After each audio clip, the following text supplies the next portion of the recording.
Hey everybody, this is Rydo and we're back to video game news for Monday, September 16th. Kind of a slow starting day today for me, just hesitant to press the go live button really, more than anything else. I'm still pretty much completely out of whack as far as my schedule, and I just have a lot of project debt is the right phrase to use as far as am I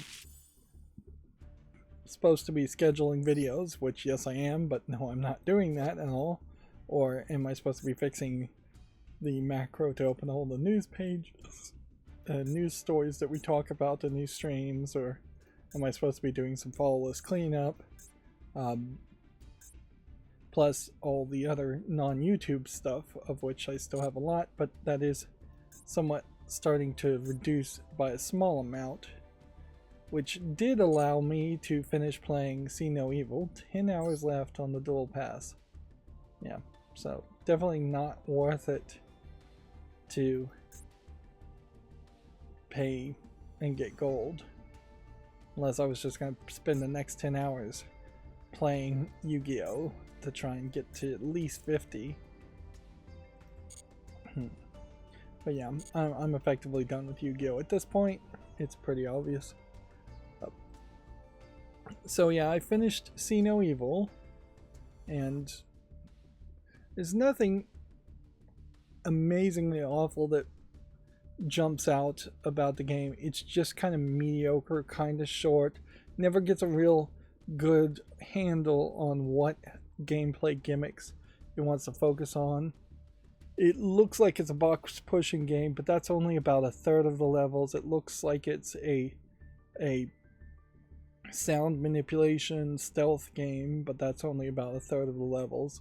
The story has really nothing to say. It's called See No Evil, but you have to look at the screen. You couldn't play the game blind at all, and really you're shouting as a gameplay mechanic to make waves of noise instead of seeing things. Looking in a specific direction doesn't change anything at all. There are some games like that where your perspective changes the world around you, and those are much more surreal puzzle games than what See No Evil is, which is just kind of a tile set top-down game, which is often zoomed in too much, so you can't even see the totality of the level. And that almost would make sense for the theme of See No Evil, but no. Yeah, the whole game is just kind of cheap. And if I paid 99 cents for it, I could see why half the people that would have paid 99 cents for it would have felt like, even at that, for maybe 3.5 hours worth of gameplay, that it's not a particularly good deal. And that definitely highlights an issue overall, in that there is always been, and it doesn't seem like it's really closing, a large gap between most independent games listed on Steam, or independent video games made, and then anything that has any kind of publishing funding at all. Whether that makes it a single A, double A, triple A game, however you define single A, double A, and triple A games. There's just a lot more polish there and a lot more game there. If Valve had taken the idea of See No Evil, they would have polished it a lot better and made something much higher quality, closer to Portal. And yes, in fairness, there are some exceptions, like Binding of Isaac, I believe, was independent, and things like that, but Terraria may have been independent originally. But yeah, it's a wide difference between something like Elden Ring and Binding of Isaac.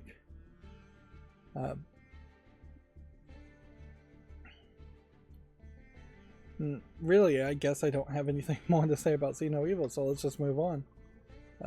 I didn't fiddle with any of the charts or anything today, so there's not going to be a lot of changes. I'm still just waiting to see what point will the samples start to turn around that Black Myth Wukong should move to the second spot. I probably could just count here, since it's 1, 2, 3, 4, 5, 6, 7, 8. So 8 days, 8 that were sampled, it was in the first spot, it got 100 points. And then 1, 2, 3, 4, 5 days have been sampled since then, so sometime in the 4 streams from now, we'll see Black Myth Wukong move down. And since the days that are being sampled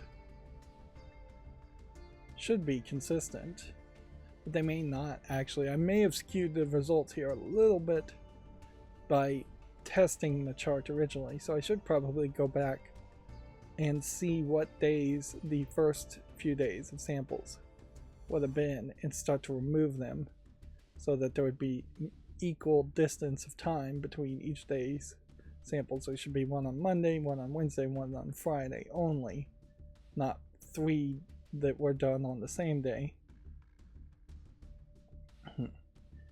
Even if I did find that to be the issue, though, that's not going to change this chart too much. And as it is, there's nothing on this chart that is any different. And so it is still just very consistent.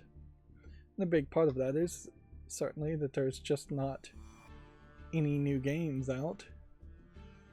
Yeah. So, yeah, there's nothing here that would really challenge this. And all of these games, with the exception perhaps of Satisfactory coming out in version 1.0, and that's not really a new game, or very old games. I guess we are just in a slow spot, right? I guess the hope is probably not true, that we're in a slow spot before we start getting to like a Black Friday, November point where games start coming out again. The Steam LCDs versions should still be on sale, but noticeably it's not being advertised on the page. Yeah. This is just the regular thing. So I wonder, let's just click this and see if they are out of stock already for the LCD versions of Steam decks. Nope, they're not out of stock, but I heavily suspect they will be out of stock by after the 26th.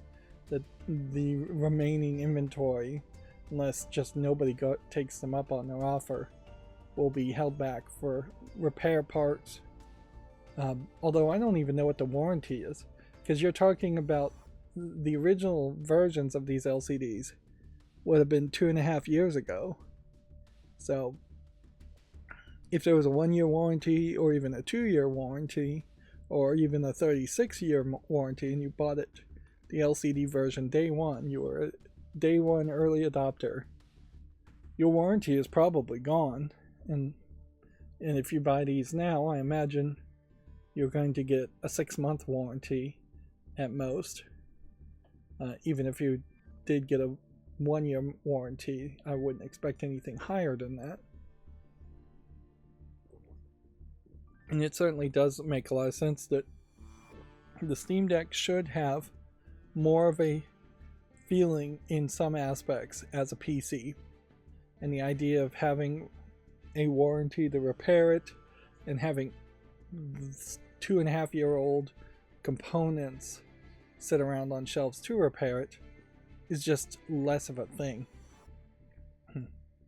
That does certainly also make an argument for modularity in a newer version of the Steam Deck, where it would ideally be nice if something broke that you could just replace one module part of it and not larger sections of it.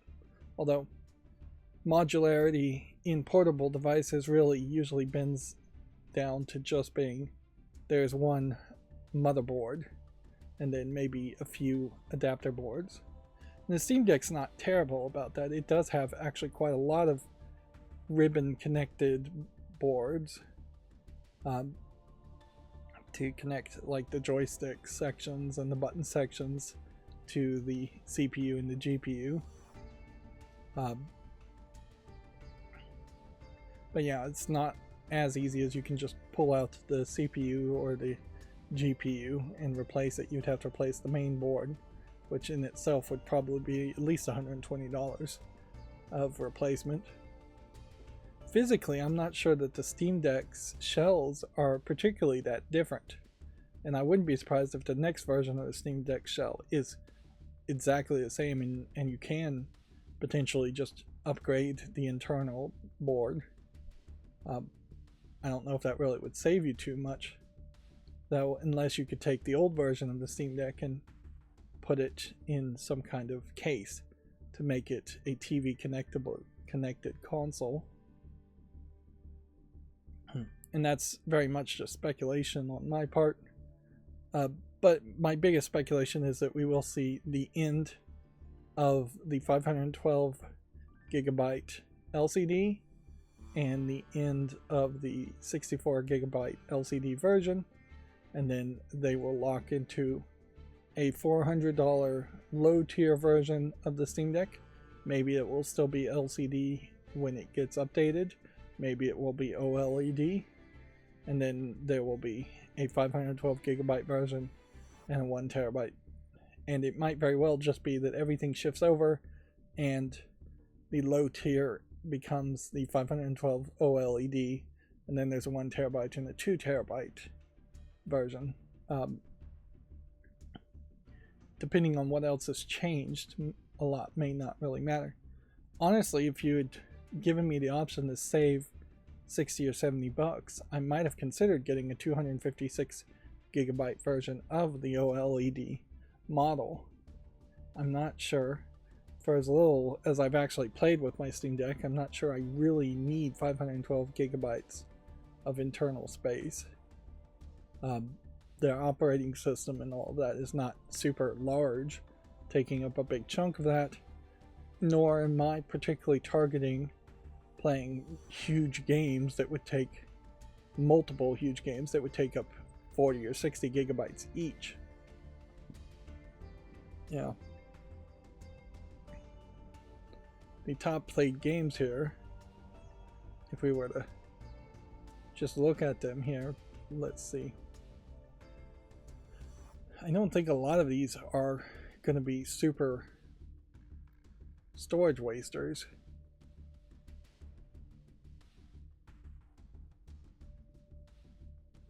Part of the reason why I'm considering covering the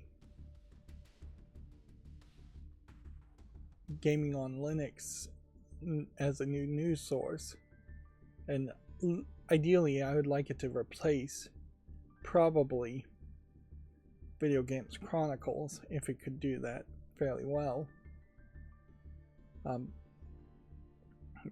But yeah, I'm leaning more towards, I think the future really is gaming on some form of SteamOS, some form of Linux, and that the Steam Deck is the entryway attempt at that, but I think eventually we will find that Deadlock's being played on Steam Deck too. I think eventually we will find that some kind of console-like box that plugs into TVs will also be a thing, and then that will open up the realm of possibility. Perhaps it's going to be slightly more expensive and slightly and twice as powerful as the Steam Deck. There is a middle ground there where a pre-built computer that was more tested and streamed more powerful games to the Steam Deck would be useful for the more powerful games, or the games that would take up more space, to just stream the video and audio from that console-like device. And then that might eliminate the need for a proper gaming PC running Windows. Although right now it still is very much a case where a proper gaming PC running Windows is your best bet as the expensive computer in your house, where the Steam Deck is your device to give to kids or to play when you're not in the PC room.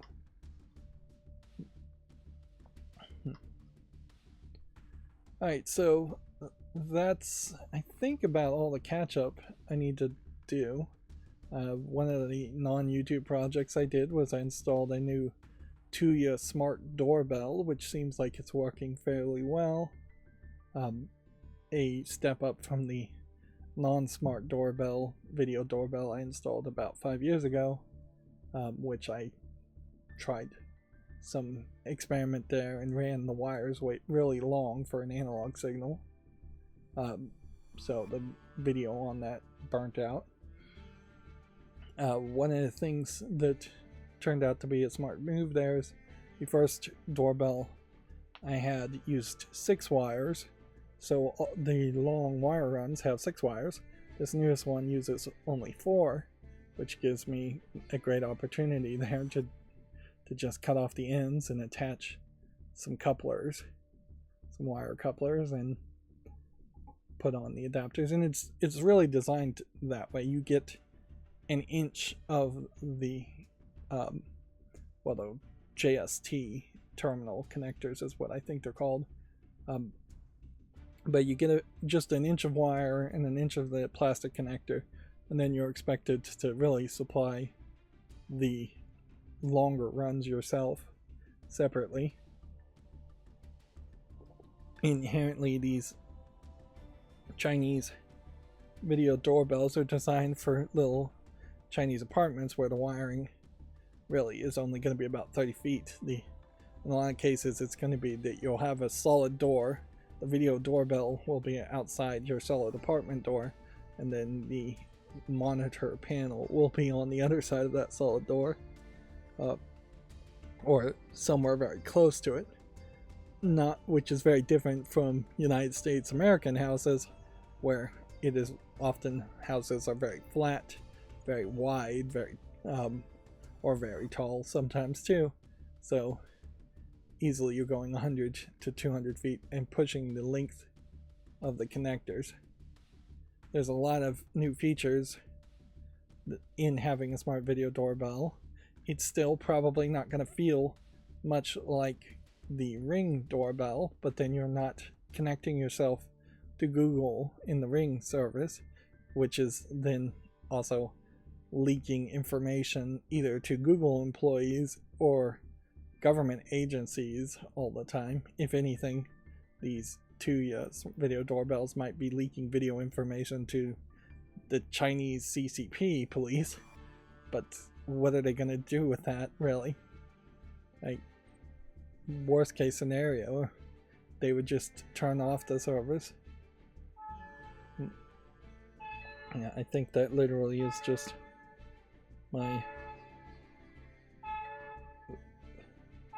that's the doorbell ringing right now, I believe.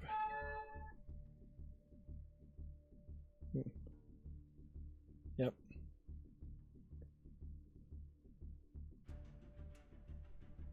Well, I'm not gonna answer it though.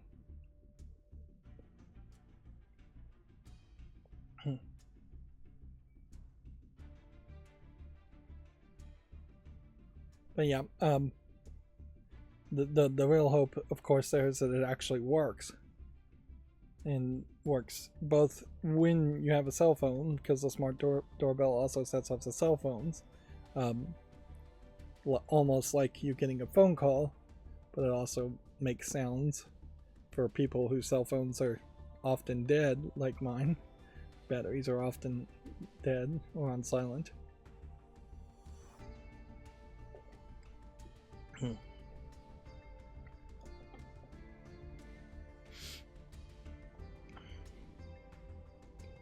Let's see.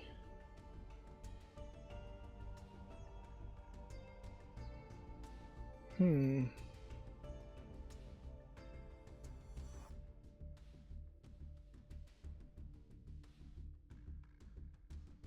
to figure out what's going on. Somebody rang the doorbell and I was expecting somebody else to handle it, and they're moving incredibly slowly.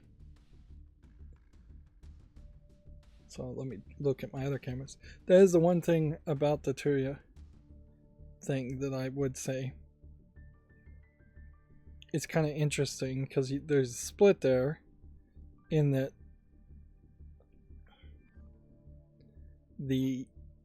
my closed circuit security cameras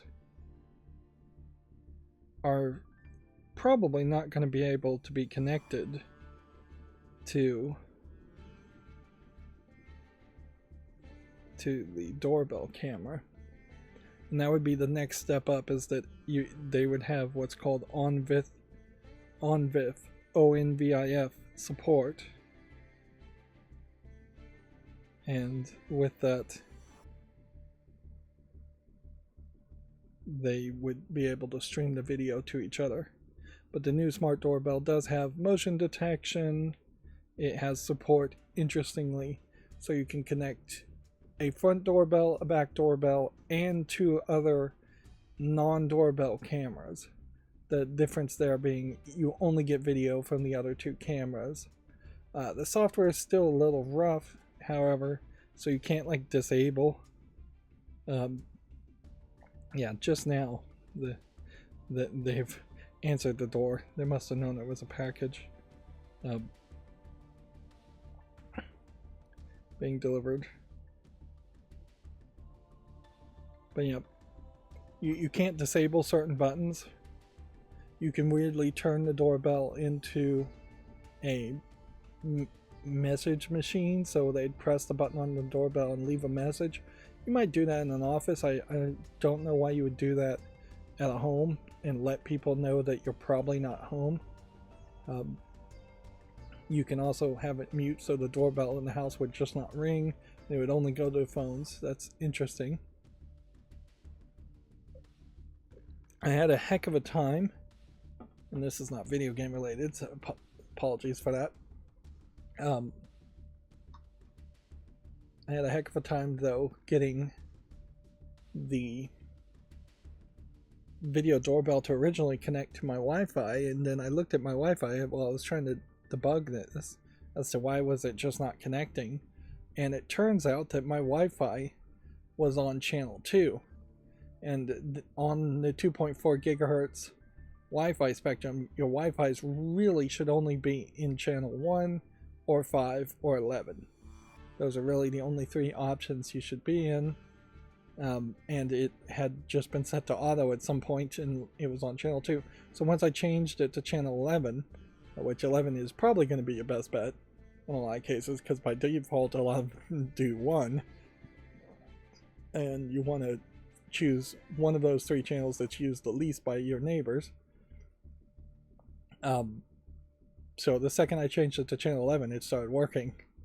And so, yeah, that's a weird thing. Of course, I changed some other things, and I may have made some mistakes there. I hope I didn't. I think I changed everything back. But yeah. But yeah, that's really weird that it wouldn't connect at all. And I knew it wasn't connecting because I was having to VPN just to do a ping test. But for most people, that they would just assume it's not working and send it back. And it's not like the devices come with large instructions or troubleshooting information at all.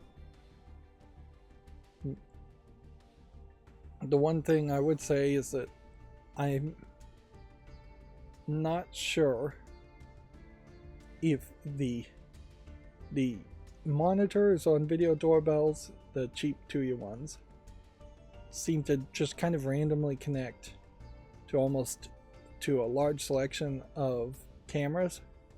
So some of the cameras might handle a remote control key fob that's wireless to unlock the door if you're going to set up the whole door lock thing,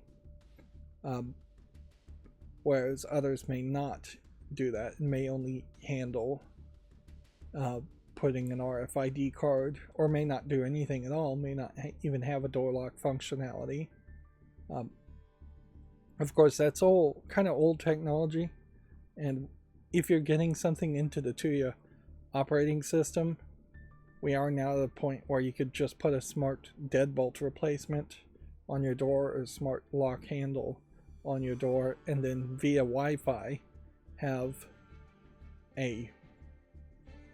the smart doorbell work with that, or not work with it at all and just have the smart deadbolt work alone. So the two devices, which are very rarely used anyways, are becoming separated. That's probably a smart move.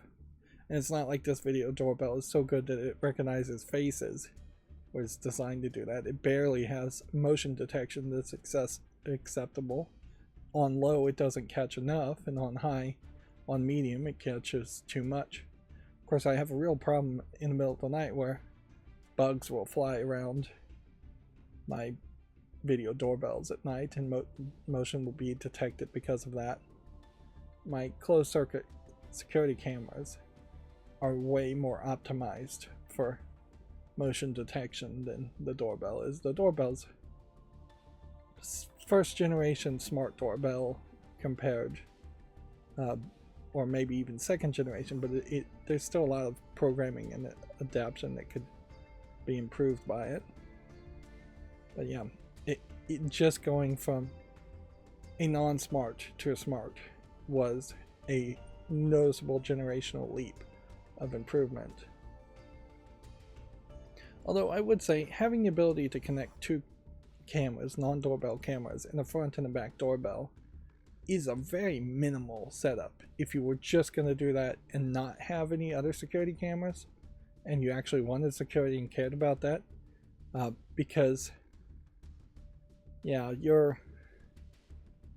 you would have to have a particularly square house effectively, and have a camera on the left and the right side of your house, and then have a doorbell in the front and the back, and then you would have to have the doorbells in the front and the back be able to see at a wide range all of the front and the back of your house to get decent coverage there. And so I just don't see it being that useful. On the other hand, you might be able to use the cameras as a package camera with where something is looking just more downward, or as a profile camera to get the side of somebody's face, which is probably not necessary. Package cameras are definitely the next evolution that you'll see in proprietary smart doorbells that I haven't seen in the Tuya infrastructure. Of course, I want everything in the Tuya infrastructure because it's cheap smart home devices that integrate well with each other. I have 5 different apps that all don't want to really connect to it. Now, Tuya is going to move towards Matter, and so as the Matter standard, if it continues to grow, will eventually be useful overall, and then you wouldn't really need to know the Tuya infrastructure. You could also do Home Assistant and integrate things that way into one app. And there is a tablet screen from, I think it's called Lin or something like that, or Link, that runs Home Assistant on it, and so that might work too. Plus it acts as a smart picture frame, so that it's not a terrible thought.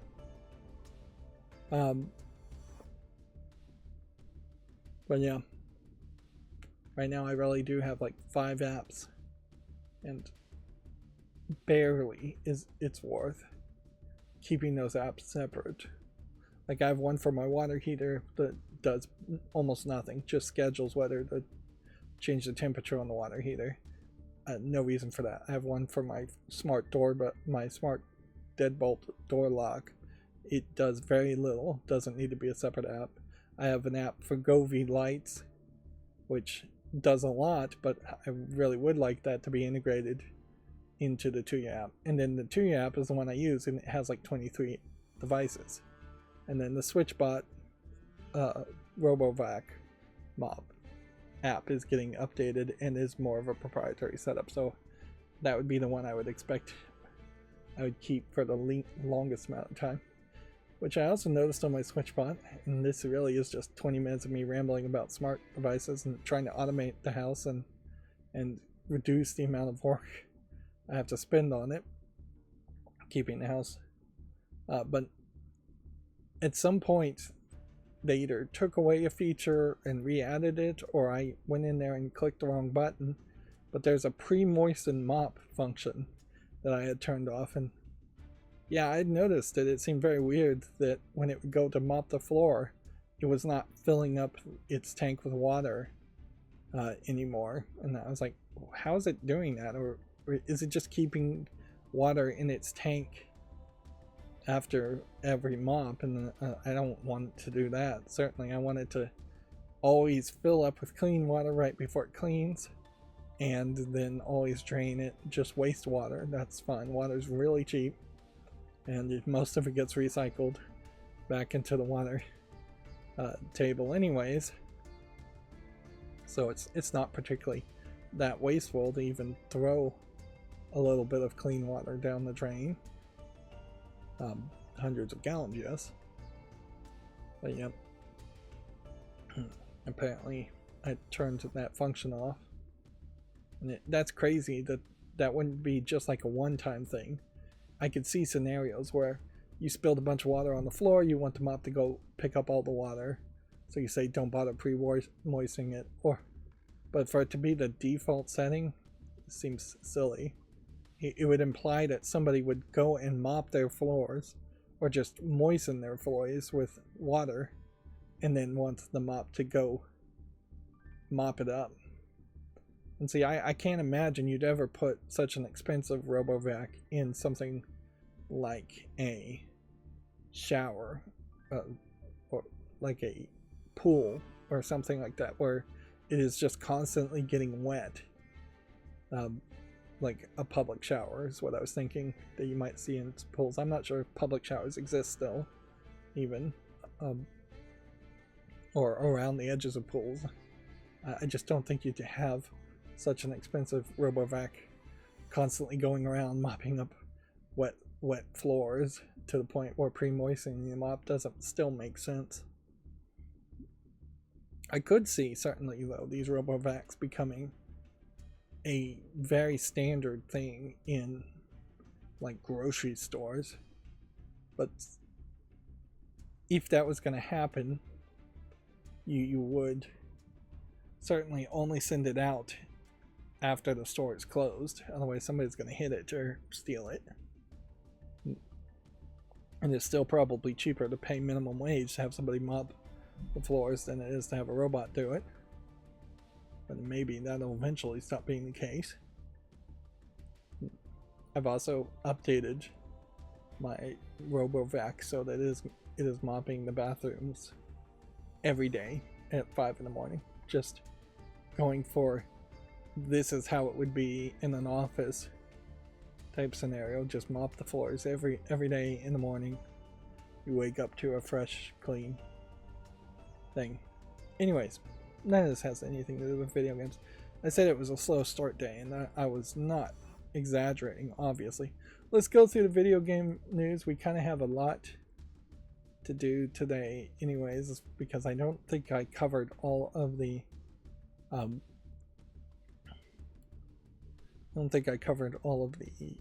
things, all of the games that came out on Steam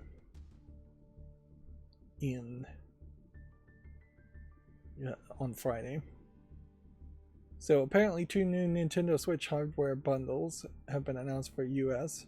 Regular and OLED consoles are being bundled with Mario Kart 8 Deluxe and Switch Online. And I notice we have this ending up indented more. I'm not sure why. It's just like this entire section here is indented.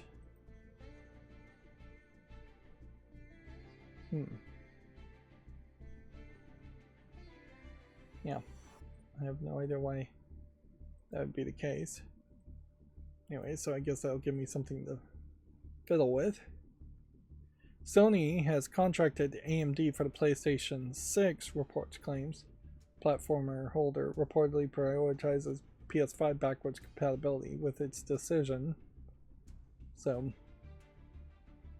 yeah, that's, I mean, particularly for the PlayStation, but for pretty much all the consoles, I don't think you can break backwards compatibility. Even the next Nintendo console would have to make an amazing argument to say that it wouldn't be backward compatible with Switch games, because they only have that one generation of Switch games that they have to be backward compatible with. I imagine the next Nintendo console, after whatever the Switch 2 is actually called, might break compatibility at that point, but yeah. And with that, they're sticking with AMD, although inherently almost everybody is sticking with AMD. Special custom systems on the chip. There is perhaps an argument that a Zen 3 or Zen 4 chip, or something that is close to a Zen 3 or Zen 4, which actually it wouldn't be either of those if it's going to be a custom chip. But yeah, those architectures might be such a major improvement that it will be backward compatible, but the difference will be very noticeable as far as what kind of games you can make and what games might look like and how games might play on that improved level. Although it may not really change that much, because we may really have just plateaued as far as the number of enemies on screen that anybody would actually want to have, or the actual number of blades of grass that you really need to render visually, or the level of fidelity detail as far as audio. Fidelity detail as far as video is still probably going to be in high demand as far as improvement goes. I also wouldn't be surprised if Sony just triples down on VR, so that there will be a high demand for video processing in a PlayStation 6. It's probably time for a slight tweak on the controller layout. And then the big question, the elephant in the room as it would be, is going to be, what is the disk drive situation going to be? And they may very well get away from plastic spinning disks and go full hard drive in the PlayStation 6 with no possibility. If that was the case, then backward compatibility only has to be backward compatible as far as downloaded versions. They could be patched and tweaked. So that's probably not the case. It may be the case that the PlayStation 6 just uses the same kind of drives that the PlayStation 5 does, and you just have to buy it separately, which I can expect that might be the case for both the PS6 and the next Xbox console. But yeah, there is also an argument, certainly, that we should just at some point have some kind of new standard of something that is about the size and shape of a CD-ROM, that instead is just cheaper flash memory and can be plugged in like a cartridge of some sort. It does kind of feel like something like that really could exist, where you just took a bunch of micro SD cards, chips, and put them all together into one massive thing and make a new standard that way. But yeah, that is certainly going to be the elephant in the room as far as what is the next standard to hold even more storage that can be read fast and loaded fast. It might very well just be NVMe size and shape sticks that you would just plug into your device, and with that it would read them really from that. NVMe sticks would kind of make a lot of sense, and if you stacked 3 NVMe sticks together, you have about the height of a CD case and maybe the width of a old CD case, not a super thin one. Yeah. Anyways, moving on. Let's see. Apparently, spoiler warning: new Zelda game has leaked online. Echoes of Wisdom Street date is broken 2 weeks ahead of release. Apparently, the entire game is leaked online.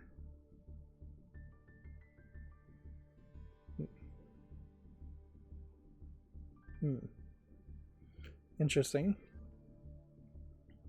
One of the things I've noticed, I was going through my long wish list of things on Amazon, and some of the like the Metroid Prime trilogy is out of stock from, I guess, the seller that I was going to buy it from, or was thinking about buying it from, on Amazon.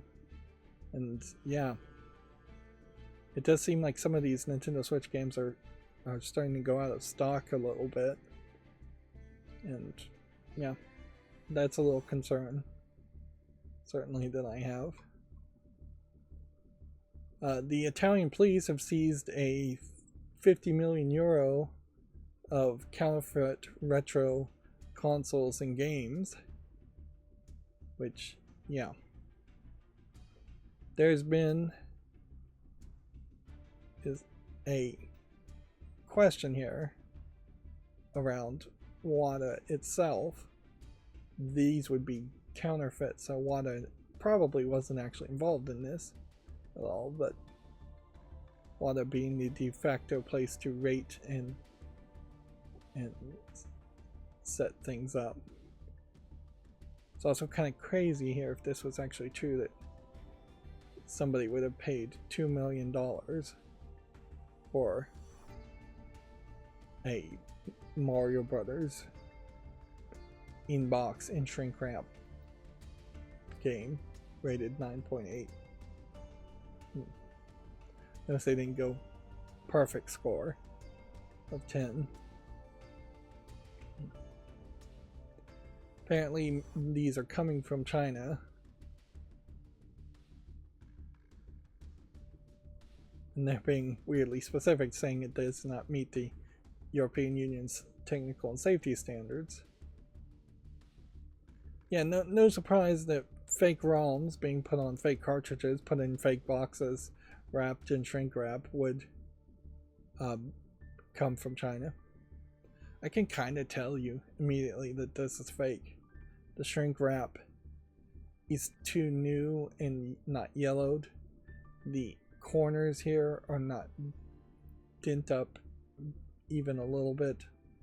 Nobody would have kept a Mario Brothers game, Super Mario Brothers, in that pristine of shape.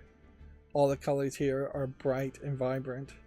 Even if you had kept a Mario Brothers game in a closet since day one, it probably wouldn't have been this bright. I see no scratches or dirtiness on these controllers. Yeah, it just screams like, yeah, these are reproductions. So how much did they seize? Italian nationals have been arrested. 12,000 consoles, of which more than 47 million pirated video games were illegally stored or seized. I wouldn't be surprised if a significant amount of this, too, is not so much what this picture is showing, but it is just instead hard drives with ROMs on them, or devices that have ROMs on them. And this might be a little bit of branding and yellow journalism that the police are saying. Because yeah, there's certainly a high demand for just give me a hard drive full of ROMs out there, and that's what most people want. Nintendo has in particular failed to offer something that competes with that.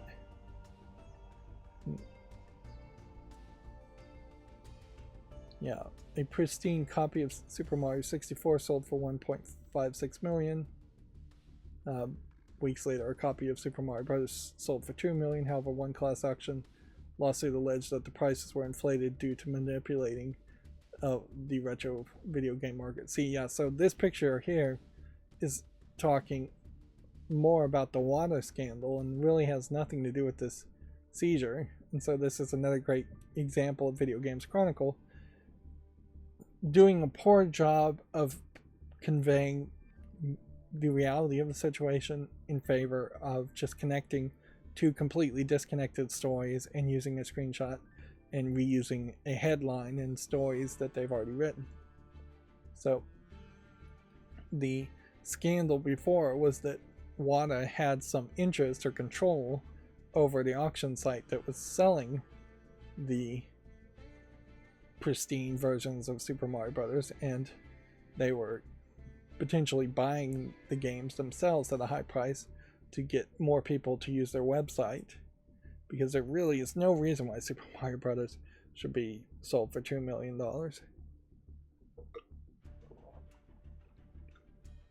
Realistically, if you had a near mint or perfect Super Mario Brothers in box, you should expect for just that one game, I would say no more than $250,000. No more. Probably way less than that. Because the number of people willing to pay that much are either just going to be really rich Saudi Arabian princes or something, or maybe a museum, and even a museum really probably can't afford to pay $250,000 for Super Mario Brothers in mint condition. Yeah, there's too many video games out there and too many other things, and the video games in box aren't that rare. They aren't one of a kind. Even one of a kind paintings and things that cannot have nothing close to the similarity. The Mona Lisa, for instance, like, it's not, even though they're listed as priceless, it's not like there's an infinite amount of money that could be charged to sell the Mona Lisa. If the Louvre was gonna, if Paris was going to sell the Mona Lisa, which they wouldn't be allowed to, certainly, they can't just say we want infinite money for it. They effectively are getting infinite money for everybody getting tickets to go look at it at the museum. But yeah, they probably would sell it to another museum for somewhere between 1 and 20 billion at most. Yeah. But yeah, I can't help but think that the Italian police just arrested a bunch of new generation Italian mafiosos or wannabe mafiosos who were selling just ROMs and Famiclones. And so I would like to see some real listing of what the actual consoles look like or what they were called. And it seems like a lot of this is just pirated ROMs, which the fact that the police are arresting anybody for having pirated ROMs is ridiculous. I'm sure they should have something better to do with their time than worry about what would be civil crimes instead of criminal crimes. Let Nintendo sue these people if they're selling ROMs. PlayStation's co-CEO insists consoles will remain the core of its business. Hideki Nishino believes PlayStation continues to offer a more convenient experience than PC. Now, inherently, this is why you never have co-CEOs, is because it just undercuts the authority of anybody when you have to put co in front of their name, as far as who's really in charge. Is the PlayStation more convenient than PC? Depends, really. Is PlayStation more convenient than Windows 10 or Windows 11? I don't think it really is at this point. Because the amount of games you can play on the PlayStation is so limited compared to the number of games you can play on Windows 10 or Windows 11 that PC just blows it out of the water for any little snafus you might run into with Windows. Is just a drop in the bucket as far as the hyper advantage of just having a Steam account full of games and games being cheaper. Selling yourself on convenience is a great way to sell a product, but it has to actually be true, and it can only get you so far. If PlayStation had a lot more exclusives and a lot more of a lineup in general, that would make sense. But the PlayStation has a major problem in that it is not backward compatible with PlayStation 3 games. And then when you get to PlayStation 1 and 2 games, the emulation is pretty bad on the PS4 and 5. And they don't really care about it, so they're not making it more convenient for playing PlayStation 1 and PlayStation 2 games. Plus, PlayStation 1 and 2 games look pretty awful. So yeah, I just don't feel like this is true. And if that was really what they believe, then the PSP, the PlayStation Portal, is a question mark as to how does your strategy or thought around the PlayStation being more convenient work around the PlayStation Portal, and certainly why are PlayStation games coming to PC then and all. Inherently, yes, PlayStation games at one point were more convenient than playing them on PC because they were nearly impossible to play on PC. Nintendo has announced the end of regular updates for Splatoon 3. 2 years after launch, the Switch shooter will now see returning themes only. So, yeah. Seems crazy that Nintendo really doesn't support Splatoon a little bit more. In that it feels like the story elements and of PlayStation 1 and Splatoon 1 and Splatoon 2 should be integrated into a Splatoon 3, and it should just be a live service game that is just kind of getting always updated. Yeah.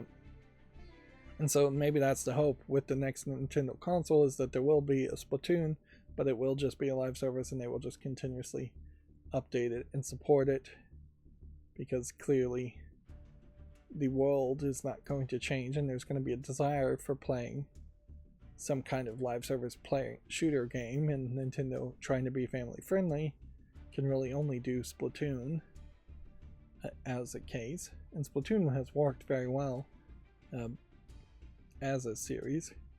It's caught my eye many times, even though I've never actually played it.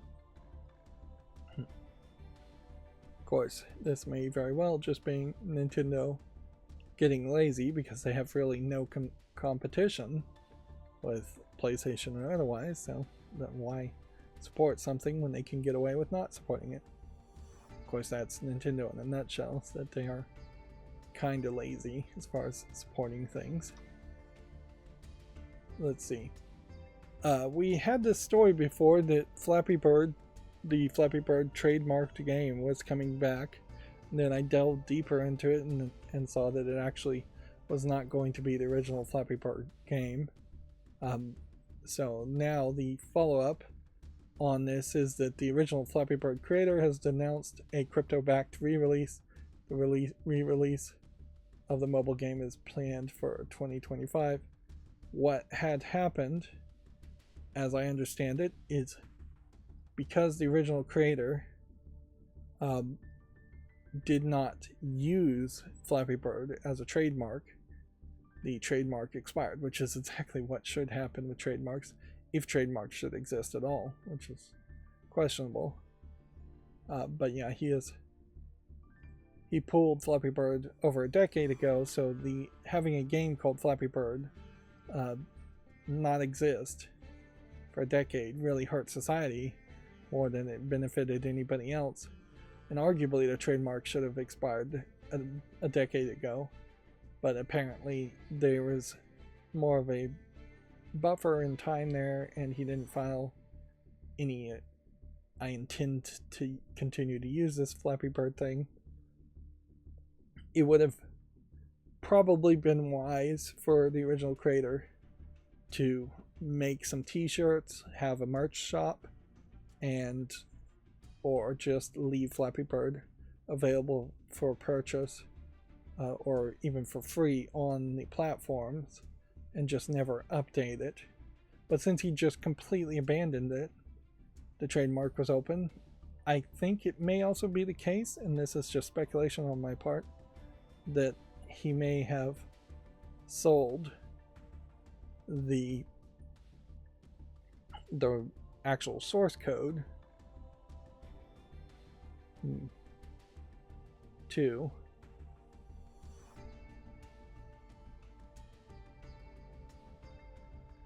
yeah, this group, the Flappy Bird Foundation, acquired a new Flappy Bird trademark, not the old one. That's not how trademarks really work, as I understand it, as well as the rights to Pichu Pichu versus Cactus, and then the rights to Flappy Bird from Game Tech Holdings, who had registered the trademark after the original creator failed to renew it.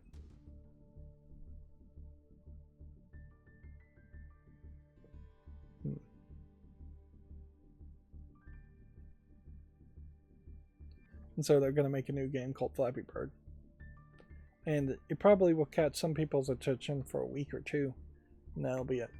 I'm not sure if it really is actually going to have any crypto in the game, or if this is just a crypto firm has put their money to make this game. It may be that the game just has ads for crypto or something like that. But yeah, at least that's Video Games Chronicle doing a decent job of following up on the story, which is a weirder one, and not a story I don't think I've ever heard before.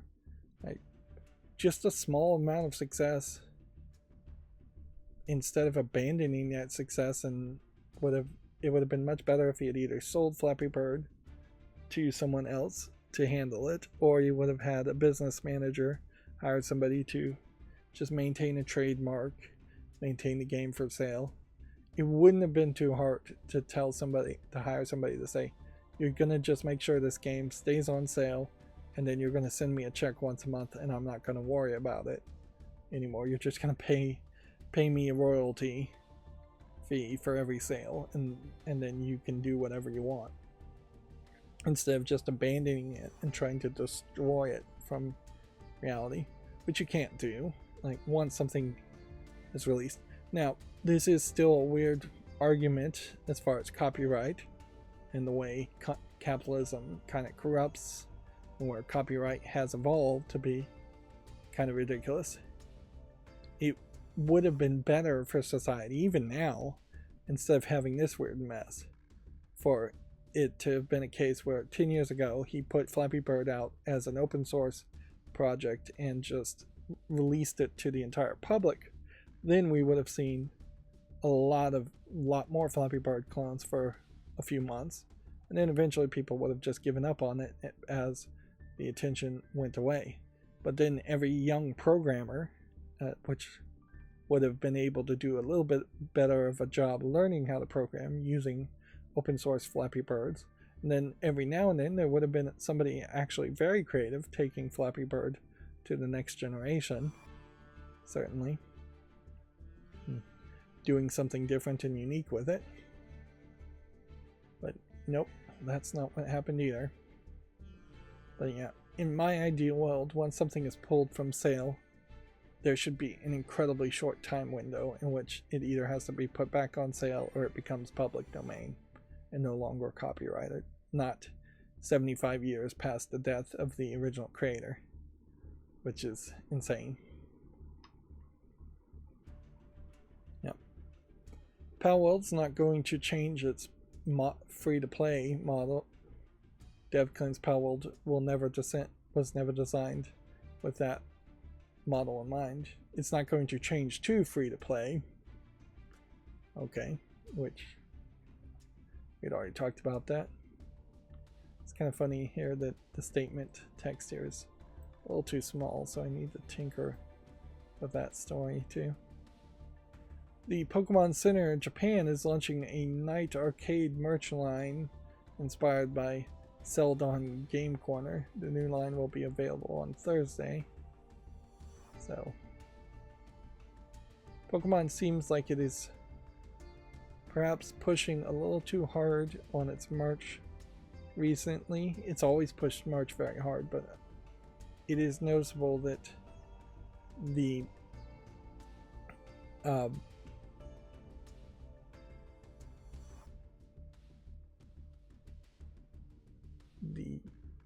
current Pokemon game is really not being talked about or shown or promoted because it wasn't received particularly well.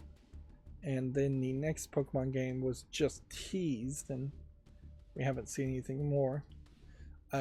We might very well see that the next Nintendo console has a Pokemon game in its launch window. That would be fairly believable.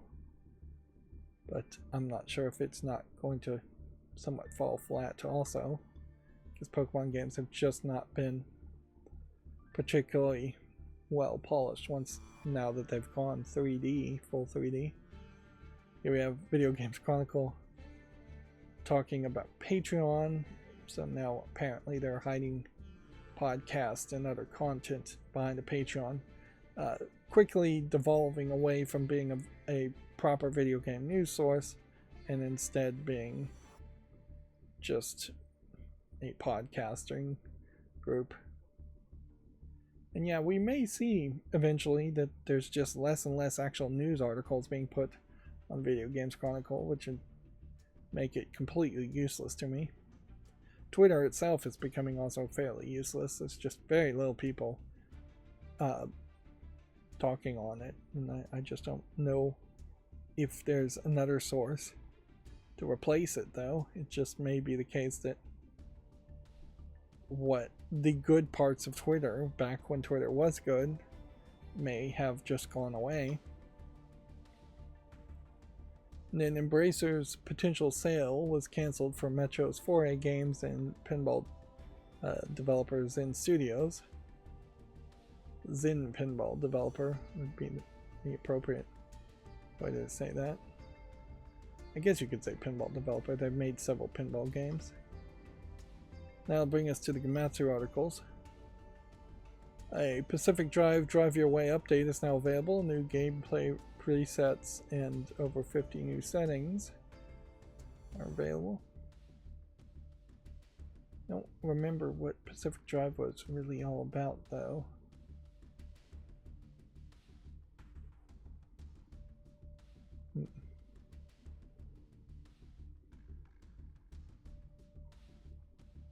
Yeah. There were several games that had you kind of doing weird things when you're driving. This definitely seems like this is one of the more surreal driving ones. Yeah, but you can see that on the road here there's a lot of weird stuff happening, and the car is very much equipped with weird stuff. This might very well be the evolution that needs to happen to driving games, though, is that there might need to be just more weirdness, more creativity, more of a actual goal that won't 100% replace the more racing sims and things like that, but there is a pretty obvious lack of interest when it comes to racing sims in many cases. People tend not to really buy those games and play them too much. Sometimes I find a well-made racing game is fun, but even in those, I'm usually looking for games that would give you some kind of challenges and something more than just running around a track multiple times, multiple loops. Less NASCAR type racing, more off-road racing tends to be where I'm interested. This week's Japanese game releases: Rising Dead Deluxe Remaster came out, I guess. Death End Request Code Z, and more. Final Fantasy 16 for PC. It'll be interesting to see what the numbers are on that. Fast Penguin, etc. Even the animation on this cover seems completely different from what the original Dead Rising cover looked like. Lollipop Chainsaw Remastered also came out. I saw one YouTuber reviewing it, and he says, like, overall it seemed like it was pretty good. There might be some slight visual issues that still need a patch and tweak for the new version of the game, but as far as any concern, it seems like he believes there's been way too much concern that there's censorship in the new version of Lollipop Chainsaw when actually nothing is changed in the original game. At least I don't think anything has changed.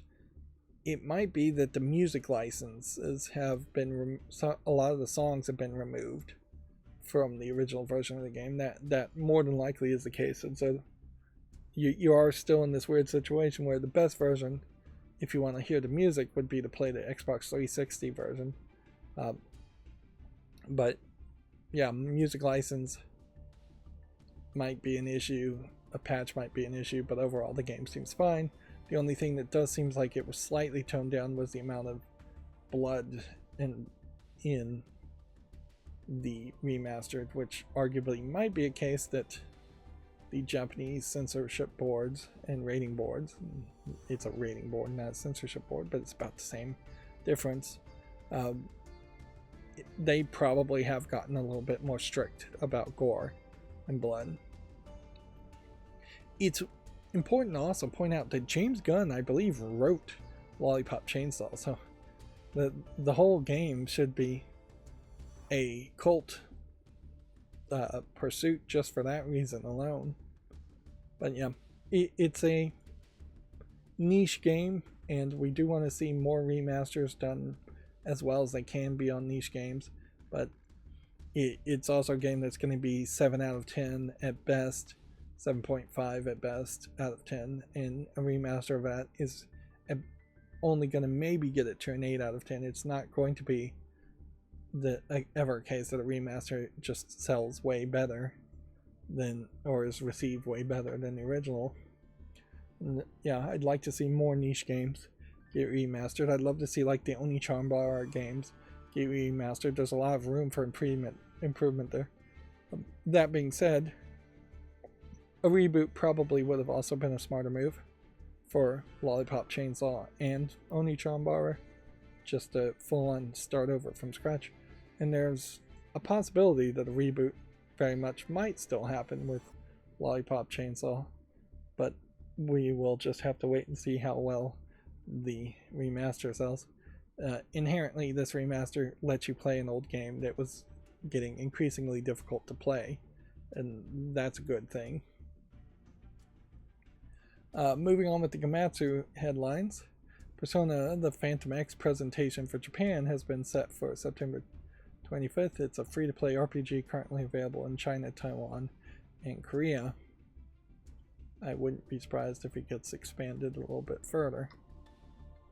A 2D run and gun and gallery shooter called Neo Inferno has been announced for PC from the developer of Steel Assault.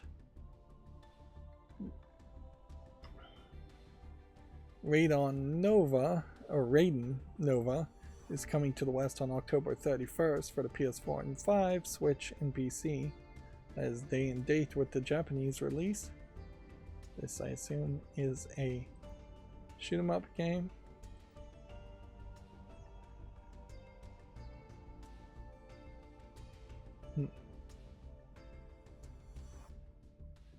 I've been hearing about people just like reloading the page over and over again to avoid ads on YouTube. I don't know if that really works or not, but yeah, I'm still struggling with having certain videos not play. Five Nights at Freddy's Into the Pit for PS4 and 5, Xbox One and Series and Switch launches September 27th. It's currently available for PC. This is a 2D game. I think I've seen this one and then was questioning whether it actually was an official Five Nights at Freddy's games because it just felt so different from all the other games. Also, while I was running my flawless cleanup, I think it worked too well and glitched out, so I think I may have accidentally removed a good number, probably. At most, I would imagine 20 or 30 games may have accidentally been removed from Flawless, which isn't going to be a huge loss, I imagine. If there's just some game I run across that I really wanted to play, I'll find it again, I'm sure. But yeah, I'm going to have to be more careful because one glitch can be dangerous.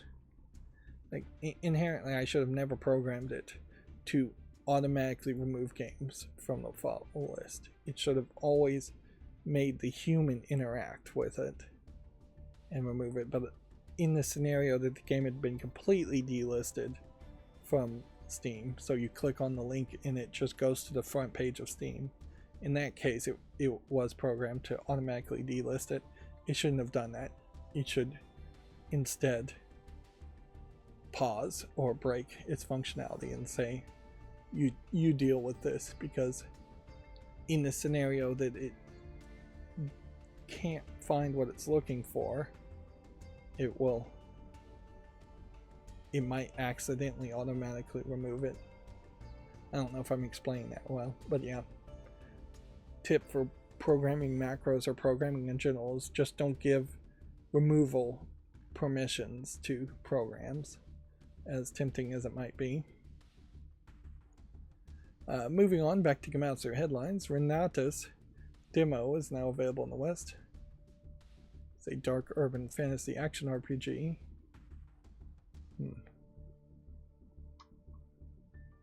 A free-to-play anime-style hero tactical shooter called Fate Trigger the Novita has been announced for PS5, Xbox Series, PC, iOS, and Android.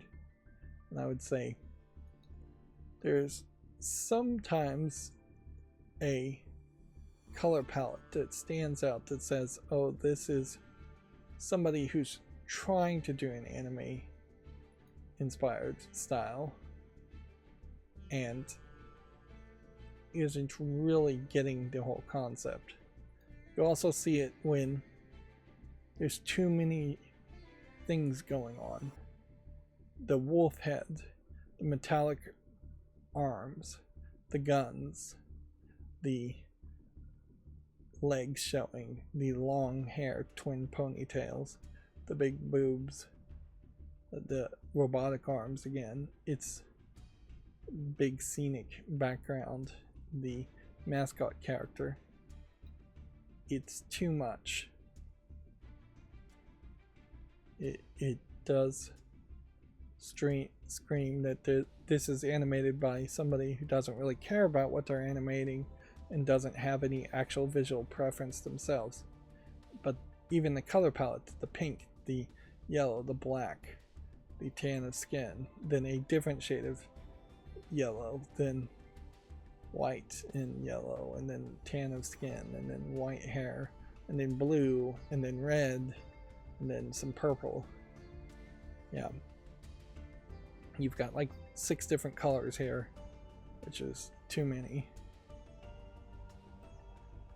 And particularly in games, that just screams potential asset flip is happening here, where a lot of this stuff, background or character designs, may just be asset flipped.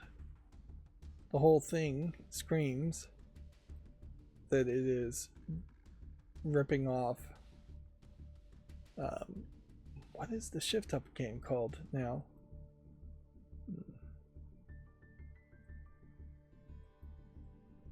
I've forgotten the name of the shift up game that it probably is ripping off.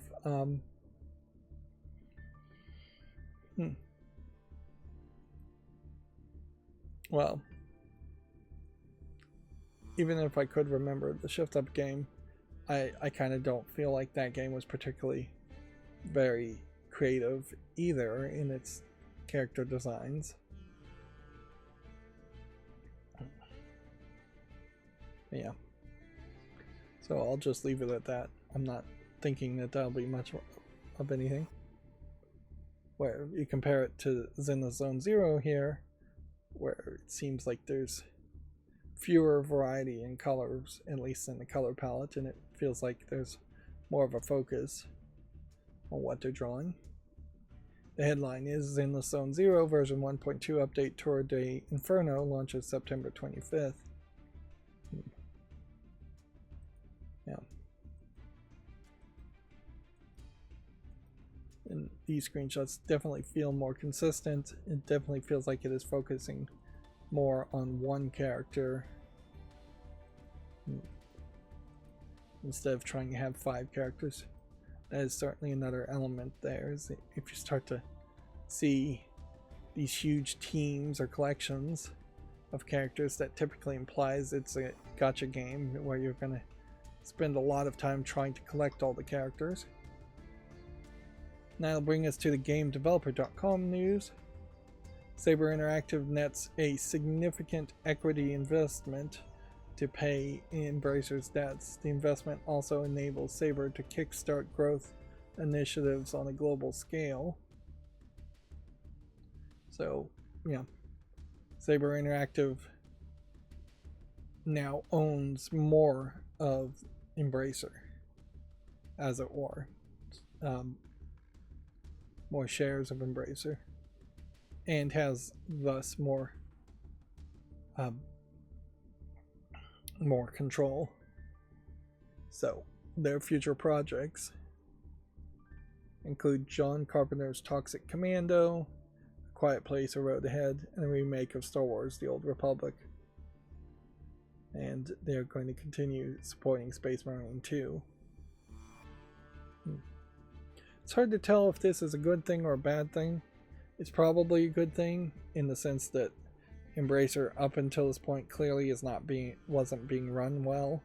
So if Embracer becomes this megacorp run by somebody who's slightly smarter, just because the person running it now loses control, that's slightly better, I imagine.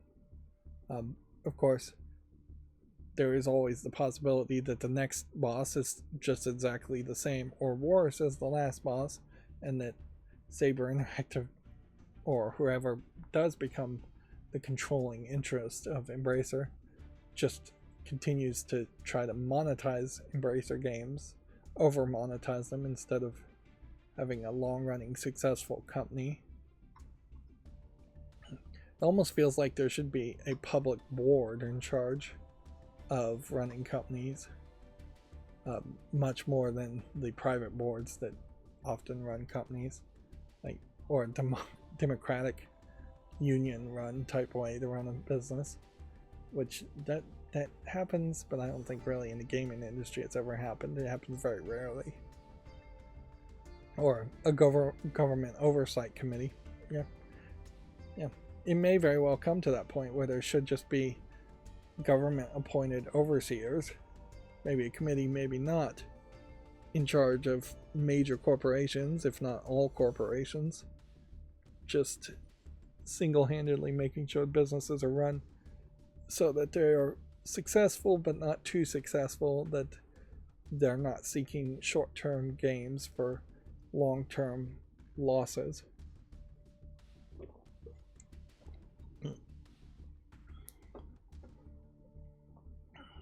GameDeveloper.com with their patch notes article here, another opinion piece being advertised as news. Video Games Chronicle doing the same with their Patreon.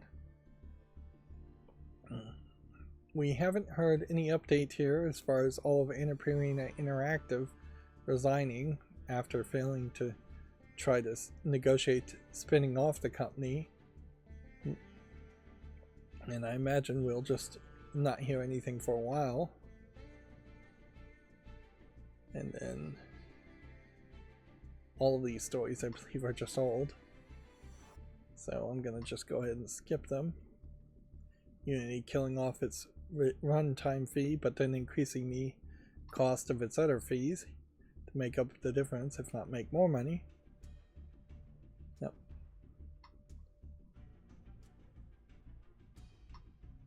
And that's pretty much that as far as news goes. So, yeah. Not a lot happening, obviously, over the weekend. Suda51 said that people care too much about Metacritic scores.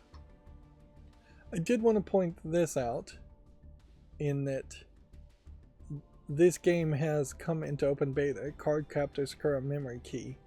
Now, one of the problems with it, I would say, is that the voice acting is all in Japanese.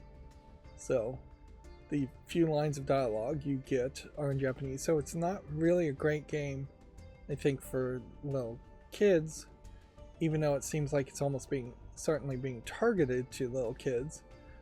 Sakura is like in 4th grade, so she's like early mid elementary school. It's supposed to be very, very girl friendly, very young kid friendly, and so you would think the game is more about that. The good news is there is a story mode where you can relive in abridged versions the events of the Cardcaptor Sakura anime in the order of Cardcaptor Sakura, not in the order of Cardcaptors, which edited things out and moved things around. The bad news there, though, is it's all the voice acting is in Japanese. Otherwise, you have to read everything in text in English. And that's not the main focus. The main focus of this is a gacha game that is just loaded with microtransactions. And even if you did spend all the microtransactions to get everything, I think in this beta, unless they balance things out quite a bit when it actually comes out, you're just going to get everything, and then there's going to be very little gameplay to play. It's mostly an idle game where you collect chibi figurines that kind of are like Funko Pop figurines of Sakura and maybe a couple other characters, but not a lot, in different outfits. You'd think it would be more of a dress-up game, and there is a dress-up mini-game, but it's not so focused on that.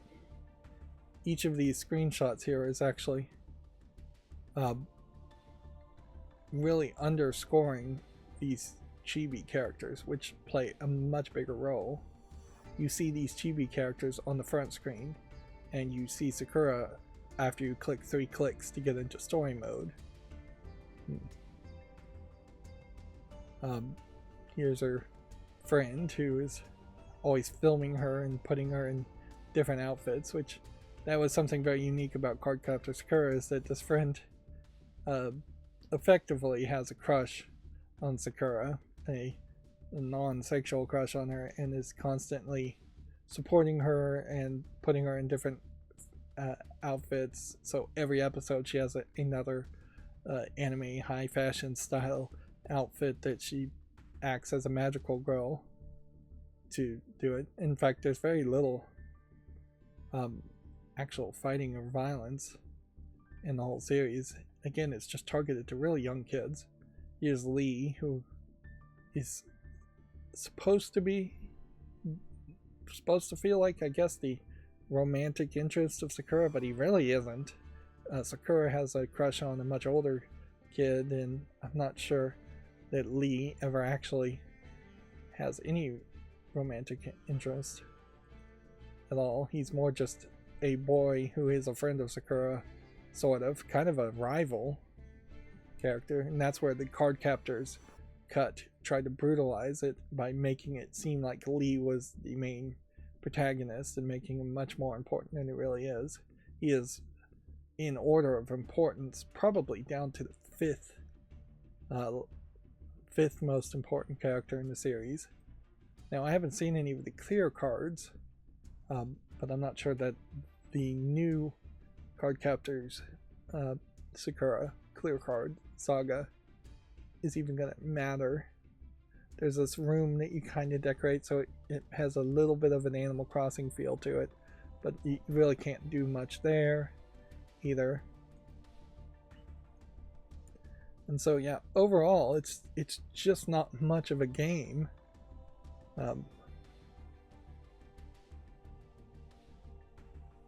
Here you have a negative review. When it does load, a boring gacha game that's very bare bones is what greets you, followed by crashes. I haven't had a lot of crashes. When it doesn't load, you just see a spinning flower on repeat off and on.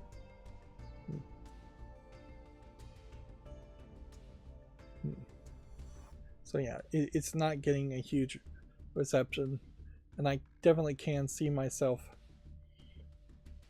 playing it for just a few more days and then leaving it, because inherently the only reason I'd even want to see if this game maybe would have had a chance, and it's only, I think, on mobile, would be if I was going to get any of my nieces or nephews interested in it. But as far as an introduction to Cardcaptor Sakura, it's still probably not the best way to do it. You could watch Cardcaptor Sakura. I think it's on Netflix. If it's not, it's on some other streaming.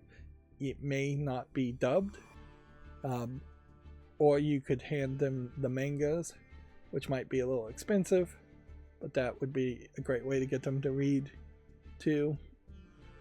But yeah, this mobile game just doesn't really fit into that thought as much.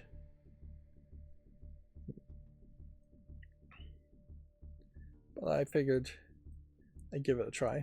I do have a fandom for old anime like Cardcaptor Sakura, and Cardcaptor Sakura and Fruits Baskets are probably great examples of ones that are fairly clean, non-offensive anime that you can show on top of like Ghibli movies like Spirited Away and My Neighbor Totoro.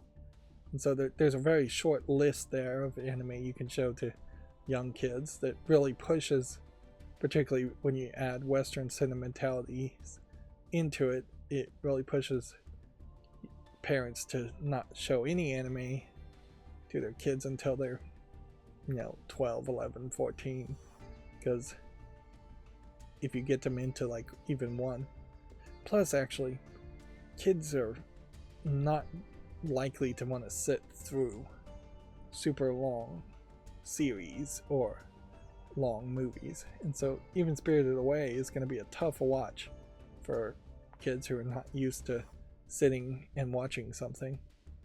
And the decline of home theaters, the decline of the movie going experience is certainly going to affect that quite a bit. Here's gaming on Linux, as far as I'm just questioning whether I want to cover all these articles or not.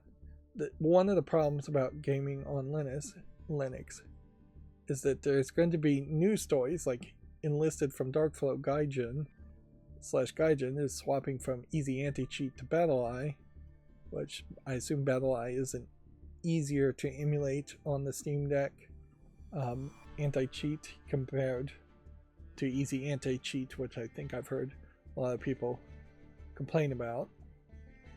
A lot of gaming on Linux is going to be Steam Deck focused. What the heck just happened there?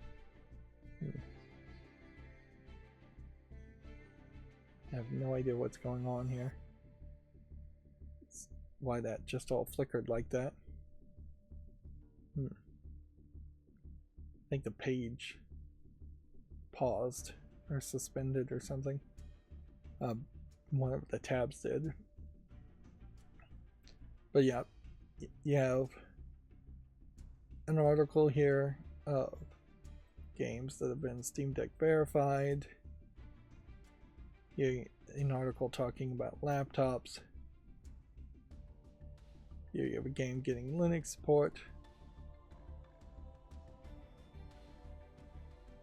The PlayStation 1 emulator DuckStation has changed its license. Now, arguably changing a license can't be retroactive. Yeah, for no commercial use and no derivatives. It might be the wise move to start that way, though. That way people aren't just trying to sell your emulator in a lot of other places or trying to reskin it to sell it. Valve has made even more changes to the Steam store pages. Then here's an interview with the creator of Lutris. A Don't Starve Together update. Linux kernel 6.11 is officially out.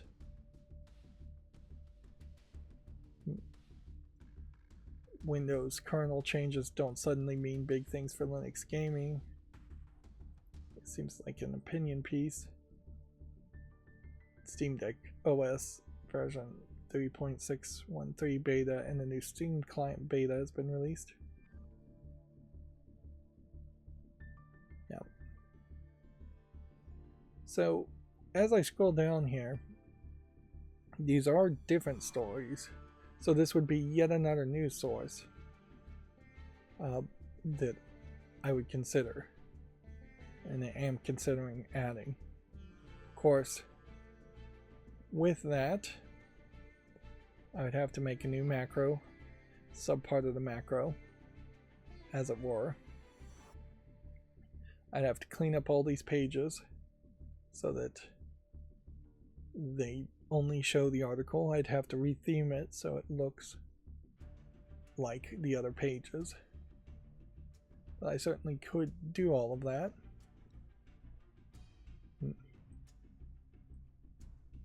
But then the biggest issue is it's going to take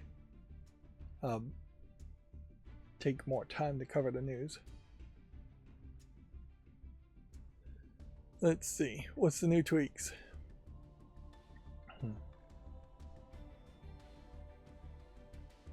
Bundle pinning so developers can pin bundles. Expanding what kind of social medias sites that are allowed in the sidebar. A lot of these, adding Reddit and Instagram and Tumblr. A lot of these are more Asian. QQ, Bilibili.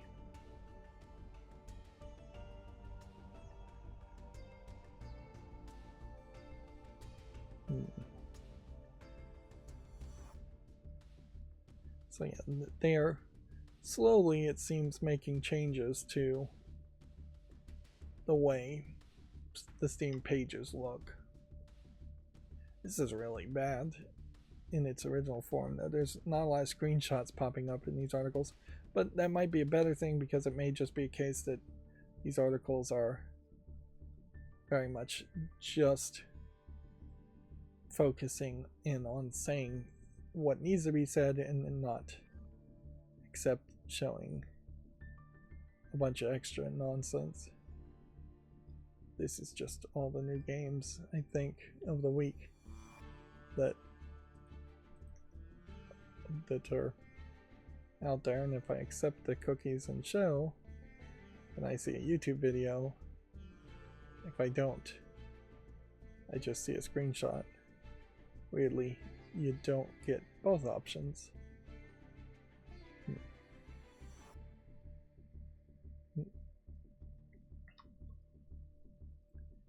Anyways, I kind of shot forward there, and so now we're at all the games, new games on Steam, and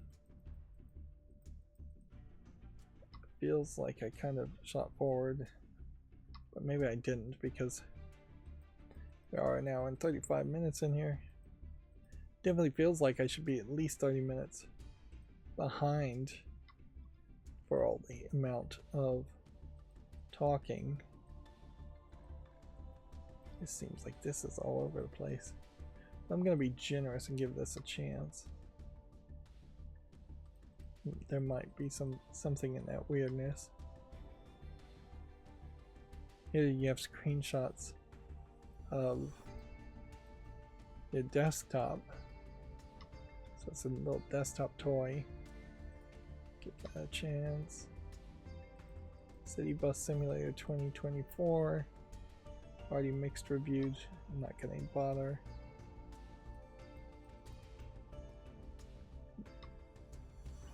Yeah, perhaps I'm putting too much weight on early mixed reviews, but you know, I'm already making a lot of YouTube shorts. Now, noticeably, I also have to admit that in my project debt of not finishing anything or getting anything done, even my YouTube shorts ran out on the 6th, so for 10 days now no YouTube shorts have been coming out. I've since addressed that, so we should have another 30 days of YouTube shorts scheduled. Now, of course, my pre-recorded series. Speaking of pre-recorded series, it's also worth pointing out that See No Evil had very loud audio, and instead of doing anything about it, I'm just gonna experiment with seeing if that loud audio actually works and gets a better reception. Of course, I don't know what gets a reception at all on YouTube, if anything does. Some of my videos were getting very high watch time, and then they stopped getting particularly high watch time. I can't help but think that was somebody was actually watching all of my streams, and then they got busy and stopped watching my streams, or they lost interest and they stopped watching my streams.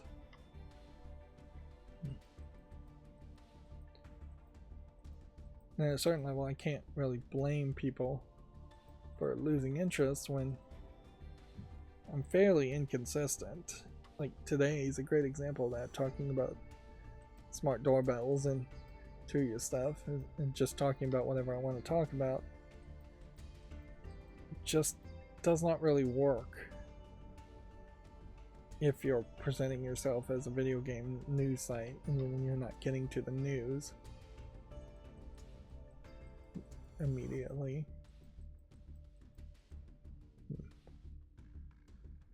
This looks weird. Yandere Yuri horror game. Unfortunately, English not supported.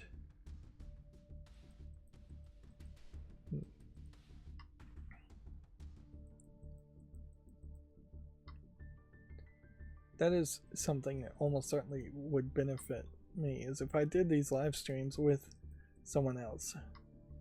Whether it was just somebody who was acting as a producer to keep me on track, or somebody who would either have an opinion and interact or respond to things or steer the conversation back to video game news. That would probably help quite a bit. But then also I have to admit that there's definitely some podcasts that get really formulaic, and there's just a list of headlines that the producer has made, and the hosts, people actually talking about the headlines, have really no passion or no interest in it, and they're just going through the headlines for no really good reason. So here you have a trading card game shop simulator. At first glance, it looks like it's a Pokemon game that the cards are, but they really aren't. Interesting thought. I don't know if such a store actually exists in this fashion, that you would just have card packs on the shelf and you'd be selling things that way.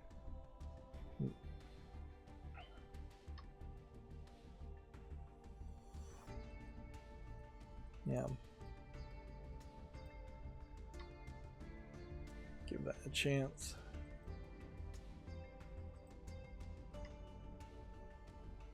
Of course, it would also be very helpful. These simulator games are becoming very much commonplace and repetitive. It'd also be helpful, certainly, to have someone else to just cover me while I ran to the bathroom. Which, yeah, if I truly have a co-host at the moment, it is definitely my digestive system.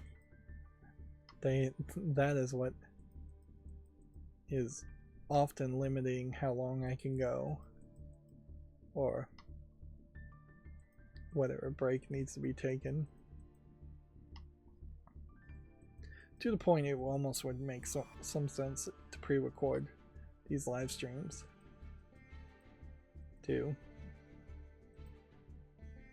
There definitely is a question as far as whether live matters anymore. It was something that YouTube was promoting quite a bit, and I still kind of feel like it is promoting live, and it seems like more people are getting suggested live streams than pre-recorded videos, but it also definitely feels like all they really care about and all they program the algorithm to really care about is YouTube Shorts, and that's kind of it.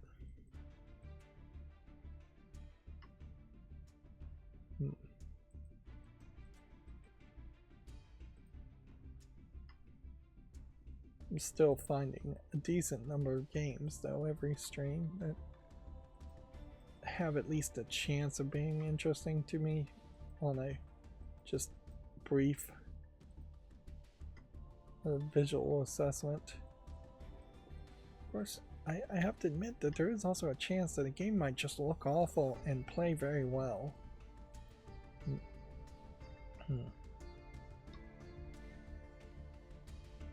Probably should have given that game a chance.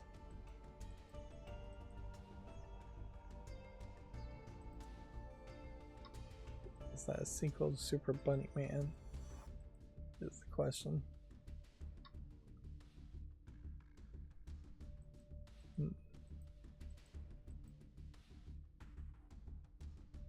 Magic School Battle Arena.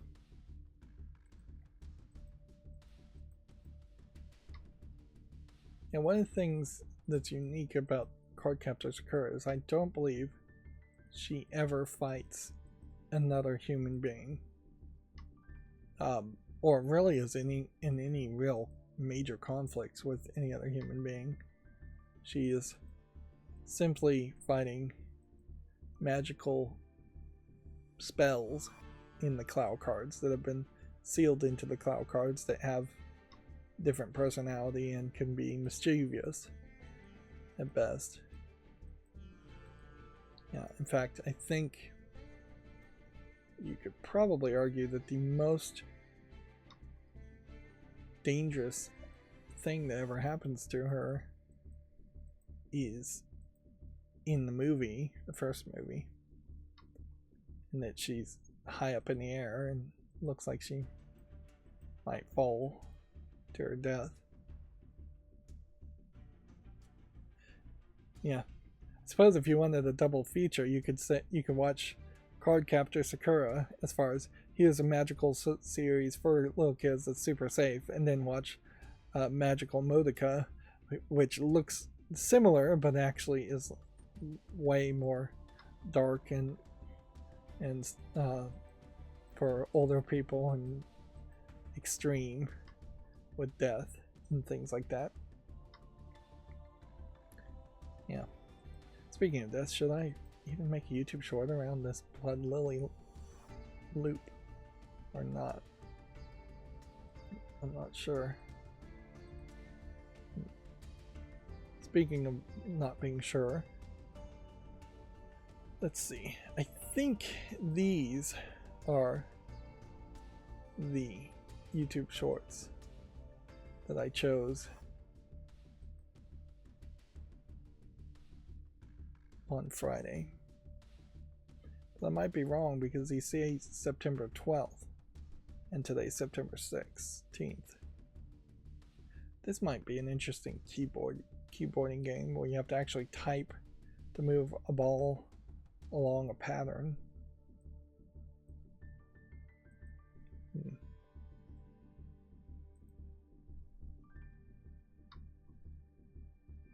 Like all of these are suspended and fallen asleep, and they shouldn't be suspended,